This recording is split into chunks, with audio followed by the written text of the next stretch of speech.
it's that favorite time of the month, and trust me, it isn't the Berserk anime, because trust me, we've been dealing with enough of that shit recently, like that shit looking like a slideshow on some of those episodes, but boy, there's been some good ones as well, I will say that. That Sland episode and all that, I really fucking enjoyed, and we're getting Berserk around soon, although with the cost of recap because of how fucking, like, issues the production has had.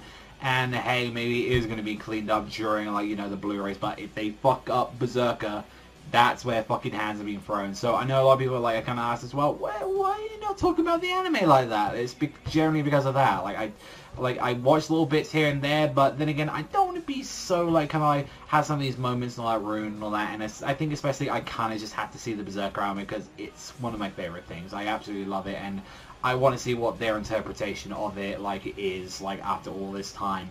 And when we get into that, though, like, we have that, but then we have the goodness of the manga, ladies and gentlemen, so don't worry, always some goodiness, like, there, and even as well, continuing, although with, like, the anime seemingly doing its recap, and now as well with the manga doing its own interpretation with it, but from Casca's perspective, alongside with everything that Farnish and Savik is going through, looking through, like, the history that, like, Casca, Griffith, and Guts have gone through, it made a very interesting, like, topic and all that to talk about, especially because you know, people and all that, how much I love Griffith. So much so, I want to, like, Homer Simpson strangle his fucking neck until it snaps like the twig that it is.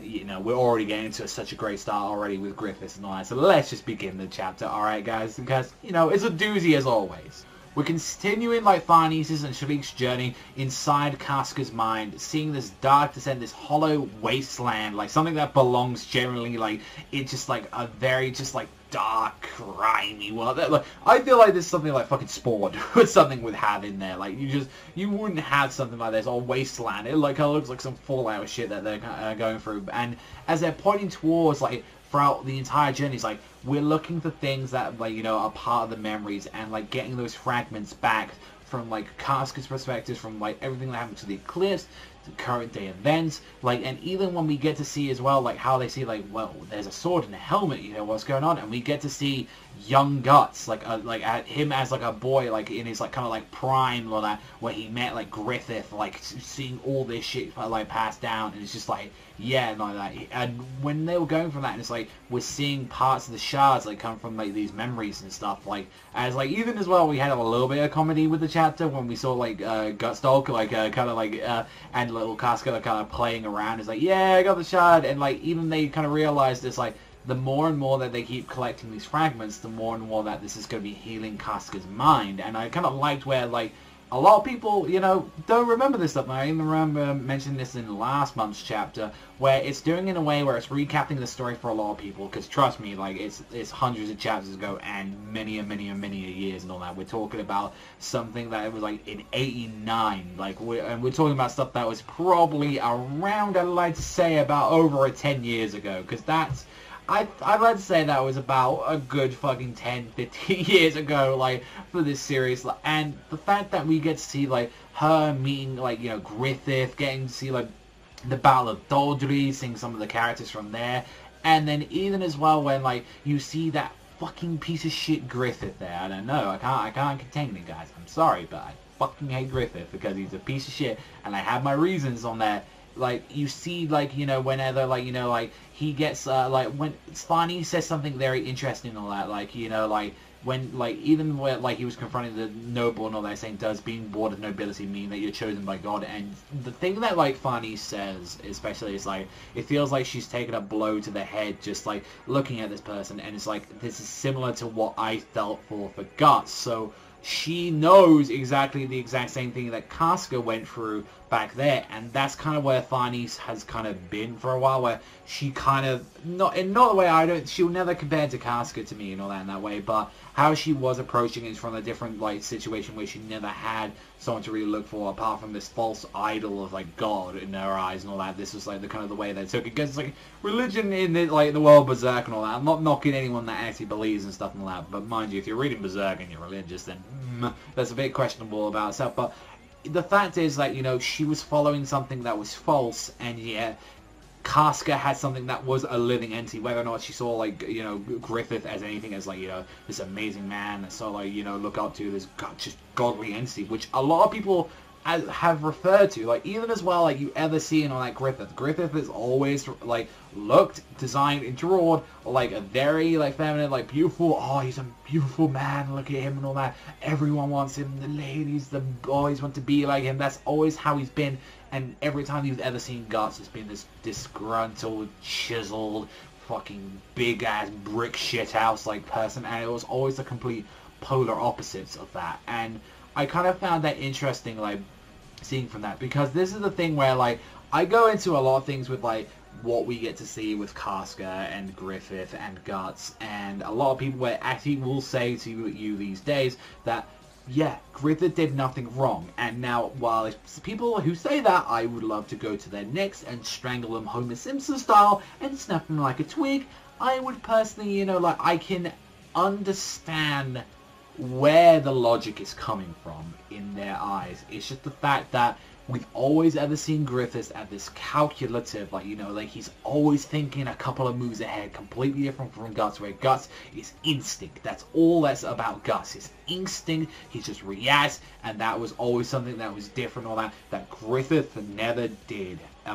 Like, he never did that at all. He always tried to think with his mind, he never just did, like, any actions on instinct. It was always planning. Plan. You've got a plan. And that was where, like, the two kind of divided with each other, and that's why kind of, like, I feel like a lot of things are attracting to Griffith, because, like, Griffith is something that, like, you know, like, he could be. Same thing with, like, what was the sheer, like, kind of, like, two magnet forces, like, Griffith saw him as a great warrior, and he also saw him as something as well that he could never be, never have. Like, and then especially when, like, he was getting, like, he was like, I'm gonna lose something that's, like, very important to me right now, and it's like, you belong to me and I'm superior. And when Guts proves him wrong, that's the giant downward spiral for Griffith, and where, like, he did so many things, like, even as well, like, clips, even as well, like, with the fucking Fantasia, which are two big fucking things that Griffith did and all that, and I'll still say that's, like, some of the worst things that Griffith has ever fucking done. The fact when people say, like, he always plans it, and this is part of his plan, like, you know, he's trying to do this through his kingdom, what he plans to do in the future and all that, make the world better than what it originally was, and then every time it's that giant bit of evidence that is, but when he raped Casca, that wasn't part of his plan. He did that just there to make Guts suffer. That's all he wanted to do, for the embarrassment that Griffith actually suffered, for the sheer moments and all that Griffith felt where he was weak, he was pathetic, lonely. None of that thing and all that should ever equal up into Griffith's eyes. That should never be, like, he never felt like those emotions like that. He was always felt like he was superior, and the fact that he had these moments and it was all his fault and he couldn't accept anything is like, no, his Guts. That's where it was going down in his spiral downwards, and it's like, he didn't need, there was no part of his plan to advance his kingdom or anything. He just did that because he knew that fucking Guts embarrassed him, and that in his own really fucked up way did that. Now you can even mention as well, Fantasia is a lot more to going into his goal as well, although that's fucking worse, is it? You've unleashed demons and fucking hellspawn and all kind of mythical monsters into the world. That's worse than, like, an eclipse, because you've just got a permanent eclipse for some people out there.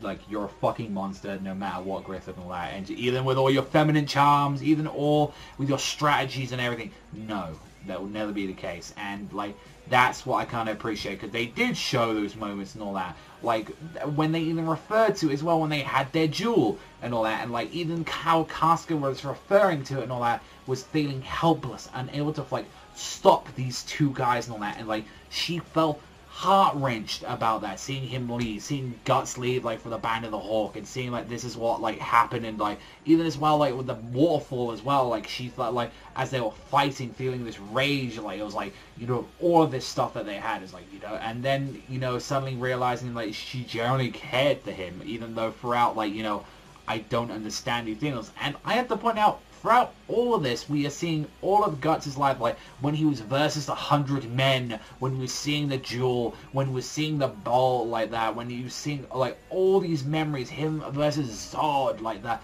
all these memories that he's ever had with Casca, and like all of it is piecing together throughout this boundless darkness of their journey. Like, and even still, like, I'm curious though, where like they were only showing Golden Age stuff and all that throughout all of that journey, and I was really wondering like how come we never saw some of the stuff with like even as well with the ending of chapter, as we finally for the first time in I don't even know how many years and all that, we've heard Casca speak, well, her mind in some way and all that, as like we get to see with Farnese like saying it's gonna be alright, little one, don't worry about it, like. And like I can see where it's going very quickly, because of course what is fucking missing from Casca right there, as they're saying there's someone I want to see, there's one last thing, and if people know and all that, what's the last thing that's missing on Casca right there? It's the breast. Now if you guys take a very close look and all that, and I'm referring to the bit where Farnese is going, don't worry, everything will be fine, as she's trying to talk. What do you notice when you see that single breast right there? And trust me, this is probably the most I've ever gone in depth with a chapter about a breast, but you see teeth mark. Now, what moment in the series happened where there was teeth marks on Casca, and that's when Guts lost control? That's when Guts was at his darkest moment, where he felt pointless, and it's one of my personally, that entire mini arc, even with that chapter as well, or just Guts walking around with Casca, don't know what to do, like he doesn't know what to do at all, and he looks like he wants to kill himself, he wants to kill Casca, he wants everything to end, and it's just the Black Beast fucking agonizing him, like enticing him to this rage, and this is going to be like the last painful memory. And like even though Casca was slightly opening up and all that, this was the part that completely sealed it for Guts for so long and all that, where it was like he would like completely shut off Casca. The fact that Casca tried to fucking kill him like at that point, and like that's the bit where we got to go back to. And I feel like if any, like that's a really nice little thing that I saw in that chapter, where I was like, fuck me, like just a tiny little thing like that can generally show where like the whole next chapter is going. And you know me guys and all that, I love a lot, and I dive deeply into Berserk and all that, because mainly I feel like with these chapters I get to talk about old ones, how I feel about them as well, and how they can add into the future of the series and what they were trying to tell. And definitely I feel with that, I don't think that's a stretch right there, because even as well, people remember the panels of like you see Guts as the Black Beast, like the Black Wolf like that, like biting into her, like into her flesh, and that was right there on the chest right there, like, because like Guts had a fucking enough. He had enough. He was like, I am fucking miserable, like this isn't the woman I love, I'm fucking babysitting. I'm in hell, I haven't had sleep for multiple days, I haven't eaten, like just fuck this bitch, like get out of here, like. And that's where Guts was. Guts was in the situation where he's like, I don't fucking want this. I don't want this. I want to be free. And that's what the Black Wolf was trying to give him. He was trying to like let in to that inner rage. Literal like your berserk rage. Give into it. Smash your fucking skull in. You can be free. You can become a monster. You can do whatever you want. Because guess what? No strings attached. Don't you worry about it at all. Like, and that's what's really always interesting about the Black Beast as well. And exactly why as well, like, Guts is a dog, because it represents him. Like, this is his atonement, like, as well. I feel like why it's also as the dog, it's a representation of obviously how he's always been like represented in the series, but I feel like as well this is his form, because he is this like shoveled husk of this beast, and that's like this is what happens when he doesn't eat, he doesn't sleep, he doesn't like take care of himself, while the beast could have just let him all that go. You could do whatever you want, you could raid, pillage, do whatever the fuck you want, do anything, and he didn't do that because he ended up holding back, but at the cost as well, like, of just closing Casca's heart. And she has finally opened up a bit, but not really to Guts. And Guts has been acceptant of this, and he knows that he's a fuck up, and like as well, running back multiple chapters ever since the return that we had, Guts has been a lot more admitting of like what kind of man he is, that he's able to rely on people, he's able to accept it, and like even as well, like you even see it a lot more like as well with some of the anime episodes as well, how he's like kind of like found people and kind of like it's working out, like, you know, being on this journey, and like that's what I love. And like I feel like even as well with chapters like this where like a lot of people are probably going to refer to this, I generally, even as well, being fucking honest, like being a Berserk tard, like being honest here, it's a slow chapter. I feel like we could have maybe finally gotten to seeing the Black Beast and all that like in this chapter as well. Maybe that's just generally how it is and all that, because like Berserk chapters aren't as long as usual chapters for the most part. They're normally about like, honestly, like that, they're as long as like a weekly chapter sometimes. I think this is about like 18 odd pages or so like that, so it was a little bit longer than what we normally expect. But Berserk chapters aren't normally long as like what you expect from a monthly, where you get about 30 to 40 pages sometimes. It depends on the mangaka.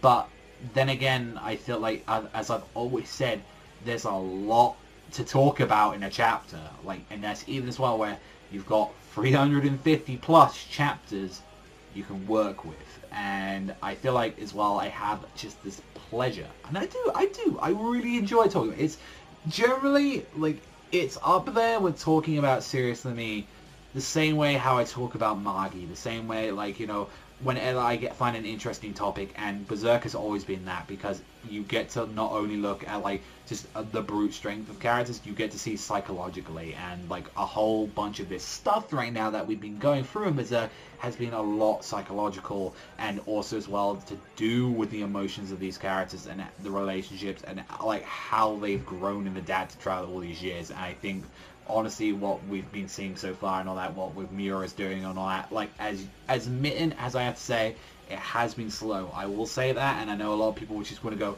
is Casca going to be fucking healed? The next chapter is going to be interesting, as we're going to be seeing that, I think we are going to be seeing that scene and how it's going to be represented in Casca's mind, because that's where her mind was shattered. So at that point we are going to be seeing something like the Black Beast in that chapter, and I love it. Like I generally do. I still think this is the biggest weakness I can give to this chapter, as per usual, is that yeah, Berserk chapters are short, and yeah, I think maybe it should have been sped up a little bit and all that. I feel like after a while you kind of read it, you kind of got it. But I personally think as well, it also adds to the fact that it is recapping a lot of the story through a lot of people, because trust me, a lot of people don't remember that stuff, and I feel like that's perfectly fine. And we've gone through like the Golden Age in 2 chapters. We've gone through like the tiny bit of like Casca's memory and all that we had to go through like all of the stuff of the Black Swordsman arc.